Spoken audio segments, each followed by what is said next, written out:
Hi, ako si Scotty Thompson at ito ang Buhay PBA. Tara!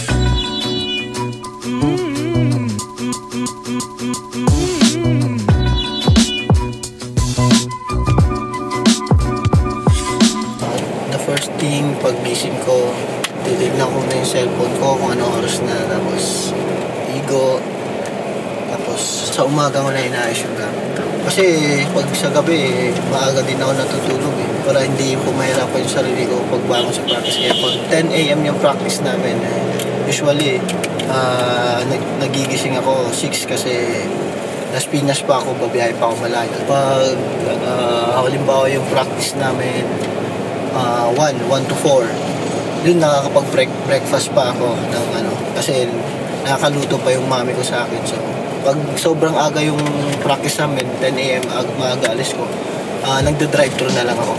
Bukod sa basketball, ano bang mga exercises mo? Minsan nagbabike ako, nakita nyo may bike sa bahay, so yun, nagbabike ako minsan sa village namin, paikot-ikot, so naging hobby ko na din.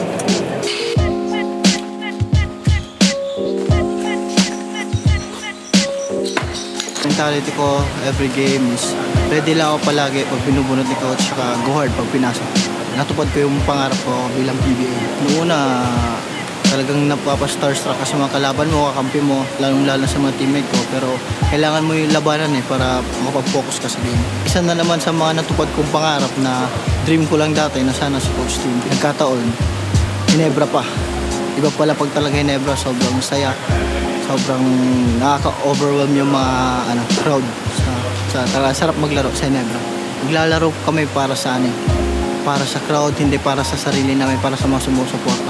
Pag sumisigaw na yung mga crowd namin na Ginebra, kahit tambak kami or lamang kami, ginaganahan kami mga players maglaro.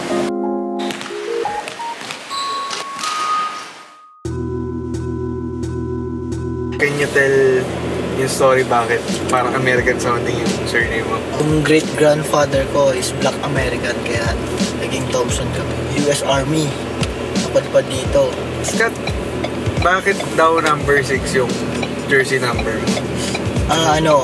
Unang-una, favorite number ko, anniversary din namin ng girlfriend ko. Can you tell a story dun sa barbershop kung paano nagsimula? Tinatayo pa lang yung barbershop ko. Actually, matagal ko na talagang plano na magtayo ng barbershop sa amin kasi madaming gusto, tsaka madami akong kakilala, so parang feeling ko mabilis na mag-market na ganun. Medyo pina-high-end ko lang ng konti na may barbershop sa amin na ganun sa Ligo City. Yung pangalawang plano ko soon, sana UB Express, Las Piñas to Ayala. So yun, pinag-aaralan ko ba. Papunta tayo sa gym ko sa pound for pound, Las Piñas. Kung saan ako lagi nag-gym at napapalakas, ginagawa yung mga extra workout. Kita-kits! Guys, samahan niyo ako dito sa pound for pound. Dito ako nagpapalakas. Galaw-galaw, may bugay. For Scotty, ginagawa niya here in pound for pound Pinas is he works out first. Workout mo muna yung legs niya, core niya, upper niya. He works out with that one with Coach Roy.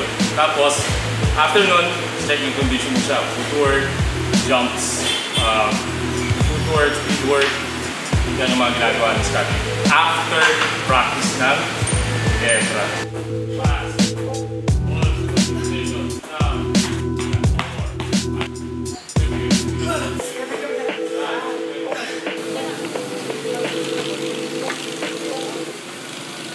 Ito, tapos na ako mag-workout. Hindi na ng bahay. Kasi alam nyo kung bakit.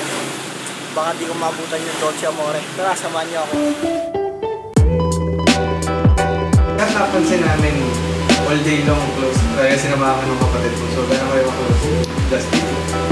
Sobrang close kami. Laging sumasama sa akin yan. Mahilig kasi mag-basketball. Gusto na siguro tignan paano yung practice, paano maglaro. So gusto niya matuto. Grabe yung bonding namin. Tsaka hindi lang sa amin halos lahat sa loob ng family namin. Sobrang spoiled yung batang yan. Mahal na mahal namin. Pag may free kami, lumalabas kami. Nag-outing kami, pamilya. Tapos bihira. Minsan lang kasi kami mabuo kasi yung father ko tsaka yung isang brother nasa barko. So, pag kumpleto kami, may chance kami kumpleto. Tsaka talaga lumalabas kami ng babanding. Mahilig ako sa mga teleserye kasi dahil sa mami ko dati, pagdating ko sa bahay, puro teleserye, nakikinood na din ako hanggang sa nahawa na ako. So, ayun. Nahiligan ko na manood ng Dolce Amore. Yun, paborito ko yung ngayon. Kung maalokin kang lumabas sa TV show guesting, papayag ka ba? Oo, basta partner ko si Liza. Then, papayag ako. Sobrang crush ko siya kasi unang-una, ang galing niya bilang artist. Tapos, lalong-lalo na ngayon sa palabas nilang Dolce Amore. Sobrang, di ko alam yung feeling. Talagang tumitibok. Diba, yun. Hindi ba rin sa girlfriend mo? Hindi. So, minsan kami ng girlfriend ko, sabay kaming nanonood ng Dolce Amore. Tapos, sabay kaming kinikilig. Ano yung kadalasang ginagawa mo pag matutulog kayo? O pumaparty-party ako pag-gabi? Ay, hindi na. Pagtapos ng teleserye, wash up na. Tapos, higa, internet konti. Tapos, kwentuhan sa mama, kuya, mga kapatid ko. So, yun, nakakatulog na. Yung isang bagay na hindi alam ng mga tao sa akin, pagiging, religious ko. Talagang malakas paniniwala ko kay God.